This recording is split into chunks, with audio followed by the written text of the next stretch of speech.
everyone. I'm excited to be here today again. Good morning, good afternoon, good evening.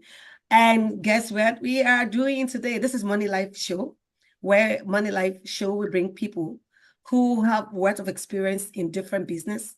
We talk about savings, we talk about investment vehicles, where you can put your savings to earn more money for you while you're sleeping. Well, that's what we call passive income.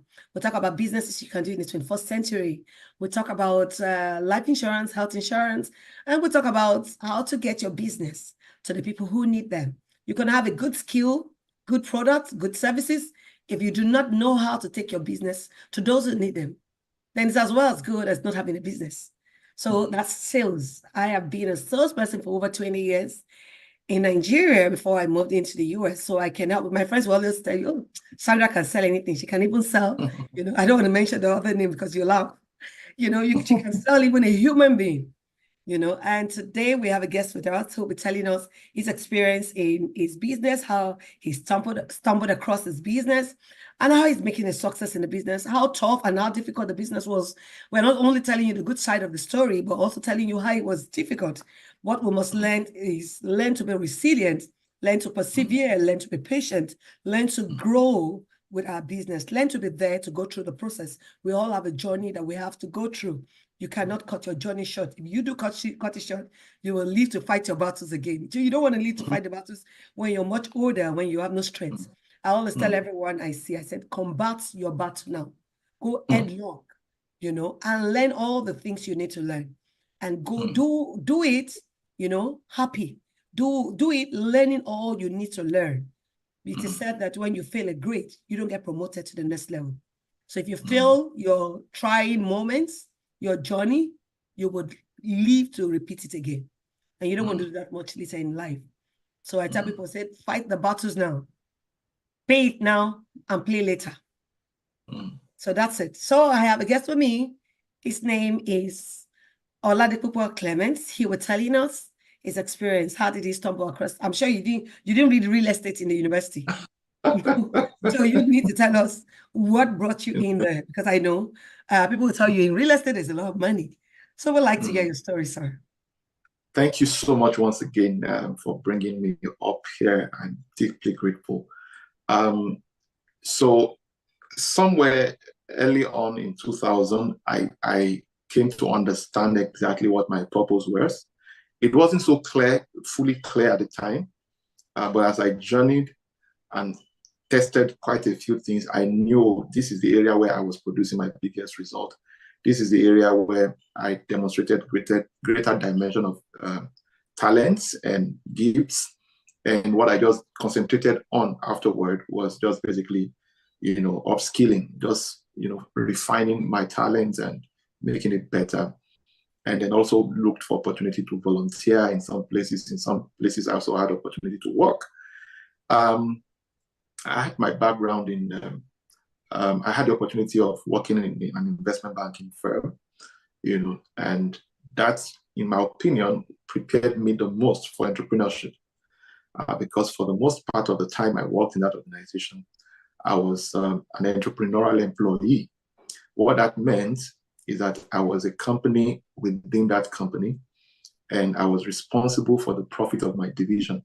And as long as I was doing well, my family was in good shape. If I performed poorly, it was going to impact on them. And so you can imagine working in a company where there is no guaranteed salary, but as long as you are prepared, to make sacrifices and go all out and take a risk and continue to educate the people, educate the market, the more resources will flow your way. And that was how we got started. So again, I knew creating wealth, retaining wealth was my purpose. So today I tell people I'm in the business of making lives richer, right? The avenue for making that happen has changed over time because as I evolved and as I understood the financial market and understood the various asset classes that existed, I came to a conclusion that real estate was the most reliable of them all. You can even make money by any other means, but the one that will not only make money for you, but also help you retain your wealth and preserve the wealth was real estate. And that's why I stuck with real estate. So that was how we went into real estate. But the real estate journey didn't start with capital. It didn't start Did you with try financial. other businesses? What are the businesses you tried? Oh, I tried a lot of businesses. I've done all sorts of businesses. I've gone into They'll call you food jack of all business. trades, master of none. Oh my goodness. I mean, there was a point in even the company that I still, oversee, where we had, I always tell people that we've been a group of companies from day one, but we're grouping nothing because we're just a bunch of frustrated people. We're doing so many things, but very little result. We had just very little result to show. And until I realized that, if you want to make impact in life, you have to focus the energy. Man is a limited resource. We're confined by time, we're confined by space. You can only be in one location per time, and you have maximum of 24 hours a day. So the only way you can optimize your destiny really is to focus that energy on what is most important. And it was, somewhere along the line, I felt really, really frustrated. At the early stage of the business, May 2nd this year, made it exactly 12 years. We launched out full-time in that business. And I recall very vividly, I got really, really frustrated. We're putting in so much work, but little to show for it. And so I took time off work to go reflect on the business. And that's why I often say to people, even my mentor says it all the time, activity is the killer of sensitivity. He always recommends that any business you are doing, that you're always trapped in that business. You don't have time to reflect or view the business from the perspective of an outsider. You have just created another job for yourself, not a business, right? And that's pretty much what I did then. So I took time off work, just a 5-day short trip to Johannesburg. And while I was on that trip, I asked 3 important questions. Number 1, why did we even start this business? And that brings me to the question of purpose. Every business is not wired and structured the same way. It's important to define the purpose for which you are starting your business. So I asked myself, what was the purpose of this business? Of course, I knew then that we didn't start a business just to feed our family. We wanted to make an impact. We wanted to make a difference. And that was the reason we went into the business. But I needed to clearly define. So I defined the purpose of the business, redefine our vision, redefine our mission, redefine our values, and a host of other things. The second question I asked myself then was, because we're into so many things, which of this business was, central to that purpose? Then it came down to just 3 of the businesses we were doing at the time. And then I asked myself again, which of these businesses was even delivering our highest results? And it still came down to those 3 aspects of the business. They were highly connected. Each one was feeding the other. And so I came back to Nigeria from Johannesburg that particular day. It was a Saturday afternoon. Left Johannesburg 2 p.m., got back to Nigeria somewhere around 7, 8 p.m. Cut long story short, I got back and told my team we're going to refocus on just these 3 things. And boom, in about 4 to 6 months, our business grew more than 500%, in revenue, just because we shut down everything else that we thought was keeping us busy. So, but how did we stumble into the business in the first instance? I already knew my purpose was creating wealth and retaining wealth. I already knew that is one thing that keeps me going. I enjoy to see people succeed financially. I love to see people's business do well. And so that was how I ran into this opportunity also, as fate would have it. I met with a friend, and who told me about a 21-acre property somewhere, in Nigeria. If he wanted to know if we would be interested. At this time, I was still working in the organization I was talking about, but I knew it was time for me to move. I said to people all the time that about 5 months before I resigned, I wrote my resignation letter October the previous year, but didn't resign until May the following year, So, and then again, he told me this was the opportunity, 21 acres, we'll be interested, we can take up, 10 acres of the land, and then they would stick with 11 acres. So we rode on the wing of that opportunity. So we didn't have money to buy the expanse of land. We rode on the wing of that opportunity and started marketing and started selling. As people were paying for the land. And then we moved from phase 1 to phase 2 to phase 3 and on and on and on and on. And that was how, we have built what we built today. And the journey is still very, very far. We're still doing a lot more work now than we ever. Yes. Awesome. And that's a great mindset. It wasn't a fixed mindset. You were ready to explore, because Absolutely. it takes one who has a growth mindset to leave known to unknown. Yeah, unknown, absolutely. Yeah, because it was unknown. Having the 10 hectares was not transforming into cash. You could have gotten there and not get someone to buy the land. So it was like a 50-50 chance. What about if it doesn't work? What about if it works? But you did not allow yourself to stay fixated in that other company, that, at least I have salary to feed my family. At least I have something, a steady income. But venturing out to an unknown land, that's a great one, sir. That's a great one. Thank you. If I must ask, how did you start marketing? How easy was it? Was it more of social media? Was it one-on-one? Was it, how did you get people to believe in you, believe in the land, to buy the land? Okay, so maybe I would need to retrace my step back to 2000 when I started selling books. My marketing and selling skills began when I started hawking books from place to place. So I was a traditional salesperson, traditional one-on-one person, right? And it was later on that I, evolved into educational selling. So when I was doing one-to-many, and then over the years, it has metamorphosed into webinars. I host all sorts of conferences. I typically love the idea of educating people so they can make informed decisions. Yes. I love teaching. I love educating people. So I love the idea of teaching people whatever it is I know so they can make superior decisions. Because I've always believed that if you know better, you will do better. So that made my selling a lot easier. So I believe a lot more. So I wasn't doing online. And for the first maybe 6 or 7 years of our company, we're so active online.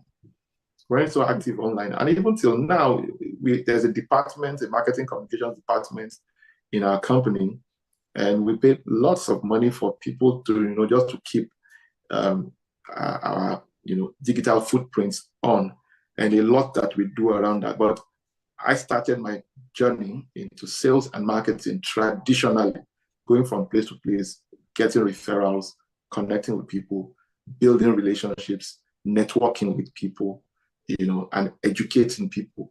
That's what I prioritized.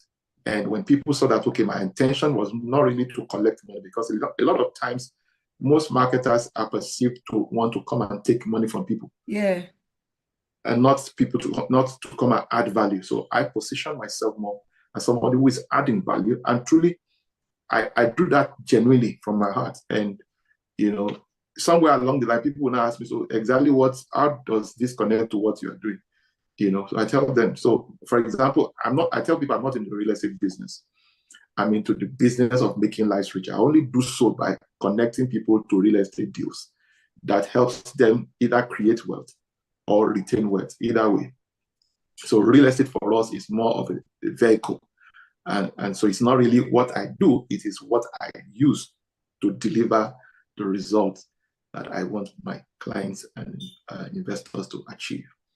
Pretty much. Yeah, you said it all, because a lot of times people see salesmen and women as being transactional. Just push it out there, just make sure you finish selling. But beyond just being, I've been in sales for over 20 years. I started my sales journey 2001. When I left school, I was a science-based person all my life. And because I'd helped my mom to sell, my mom used to have a shop in the popular Alade market on Allen Junction. So I helped her to sell both food and beer. My mom was a distributor. So beer distributor, she would travel there into Onitsha, travel to to the north to go and buy different beer, because then we have a lot of brewery consolidated breweries, we have Nigerian breweries, we have Guinness, so many of these breweries just to get the drinks together. And so I never knew, little did I know, if you had told me like when I was in university that I was going to be a salesperson, I'll tell you no, it wasn't. But one thing that actually even made me my own story was that I found out that as a researcher and as a lab person, I will have to be at work Saturday and Sunday. So I told myself, this is not the kind of job I want to do. I don't want anything that will take me away from my family weekends. So I just knew that as I was doing my NYC, I need to move to somewhere else. I can't go back home, knowing where I was coming from, an average family. And I don't want to go home after college to start waiting for my mom to give me pocket money to do things. So, and as you will have it, I went for rural rugged evangelism. We went for evangelism to village as a copper. You know, and then I was in NCCF. Yeah. So when I go back, my big sis in the Lord just told me I had a letter, and it was a letter for interview, to go for a sales interview. So I got that the first thing the boss asked me was that, why do you think we should employ you? Do you have a science background? And I said, sales has been a passion right from my age 12. I've been helping my mom to sell. My friends will tell you I can sell anything. So, and I've sold right in college. While out of college as a copper, I sold. While out of college, before working, I sold. While working, I was selling. So, and they gave me a chance. And, you know, God just, you know, blew it up. That was how I started. I had a lot of several, you know, I had to start doing sales on a corporate level. Talking to companies like Nigerian breweries, talking to Guinness, talking to Ericsson, MTN, ExxonMobil, working into the bank. And that's why I would tell anyone, if you don't have a job, start as a salesperson. It helps you to build your communication skills. It builds your confidence level. It helps you to know the right sort of people to do business with. Then there is really no MD of banks I don't know. No IT manager I don't know, because these are people, decision makers, that want to buy my software or that want to buy my hardware. So, and a lot of times, because before you meet those people, you have to do a lot of presentation, practice and practice to get good.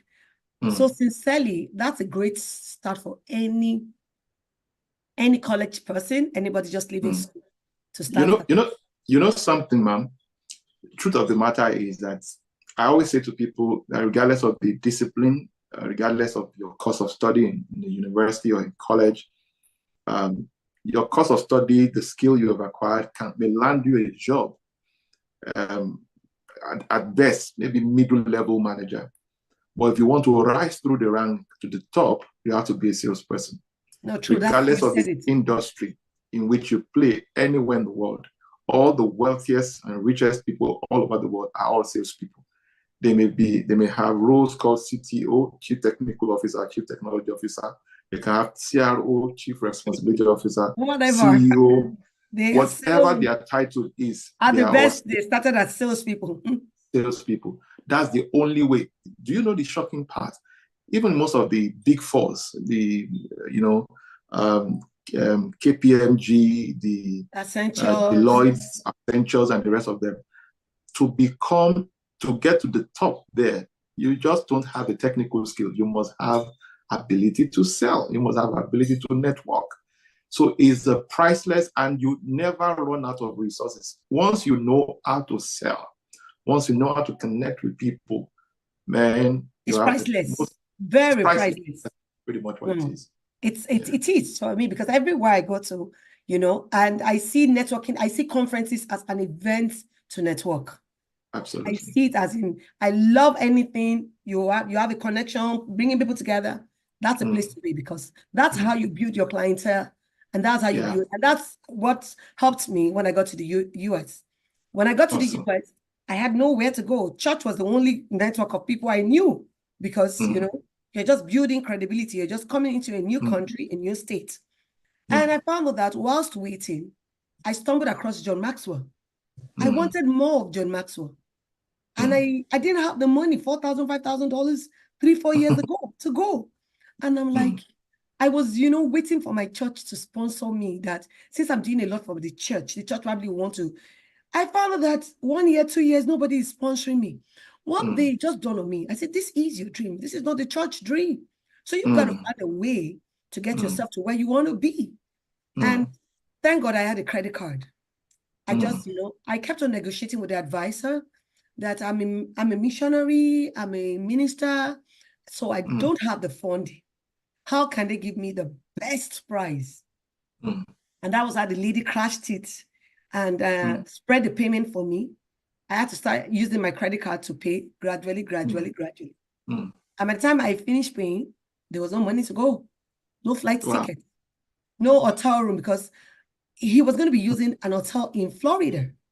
And just 3 nights was about $1,000. And I bought tickets. So I told my husband, one thing I need to do is get ticket first. Then the rest will be a story, will be another story. So, and the platform gave me a platform to meet with people of great minds. I would not have met those people on the street. Even if I do get to meet with them, they wouldn't talk to me because they are scared to deal with strangers. But that platform was a level playground for me to meet with other great minds, people I would never have met on my own. For me to sit down with John Maxwell in a room, take pictures with him. He had to, autograph my book. It was mind-blowing. After paying and getting a friend to help me get one of the cheapest tickets, it was now time for me to go. No room, nowhere to stay. So, and thank God for the platform. We always have what you call success call, money calls on different days. So for those who want to go, you have to network, meet with other people. And guess what? I met 3 other ladies, white ladies, who were looking for roommates to make a 4th person. And that was how I got in. I became the 4th lady in the room because it's actually a marathon class. Why would you want to pay $1,000 for just a room? You will come late at night to sleep and wake up the next morning. Go. So we had 2 queen bed. So we shared. 4 of us were in the room. And guess what? I didn't spend up to $250 to pay for those 3 nights. So I flew to Florida at the events. Oh my God, I've never seen such an event before. Meeting with over 6,000. And then we were just coming out of COVID. People were like hungry to meet with other people. We had close to 6,000 people in a room.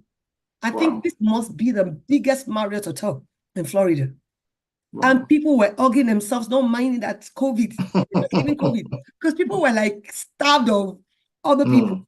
So it was a mind-blowing session for me. And that was, I started building, I met with a lot of people. And that was why my podcast was able to thrive. But my first set of people were my friends in the industry, the Maxwell leadership. And also I was a member of the Toastmaster. When you're a speaker, they tell you when you're growing up that you're talkative. I'm a boy. They call you ITK, you talk too much. And I was like, okay, this talking too much. You have to use it for something good. And I just, okay, how do I get skilled up? How do I get better? And that was how I just came into, when we just moved in, I was bored. I needed something because I was a restless person. As a salesperson, I love being on the field. I love going out. So a friend of mine just sent something. I just stumbled. Like I often would say, God is just a good father. You understand? Things do not just come our way by chance. Absolutely. I saw the Toastmaster. I never knew what Toastmasters was. So I went online to read about Toastmasters. I actually had to look for the nearest one to me. And the first person who picked me was a Marine officer. You understand? And that was how he picked me. I joined the Toastmasters. And today I have a network of family that I belong to in the Toastmasters. Beyond us being in Toastmasters, I've got into different level leadership position. I was the vice president. I'm still the vice president public relations. I do all their flyers, all their posting on social media. And, as we kept on going down the journey, I've run the term, two-time running as the vice president public relations. And somebody recommended me for area director, meaning that you're going to manage a particular area of Toastmasters that are not doing well, that you want to help them, coach them and help them, mentor them and see them do well as a club. Club consists of, 10 to 12, 20 people in a club. So, and we come, you pick the days that work for you and people come together to speak.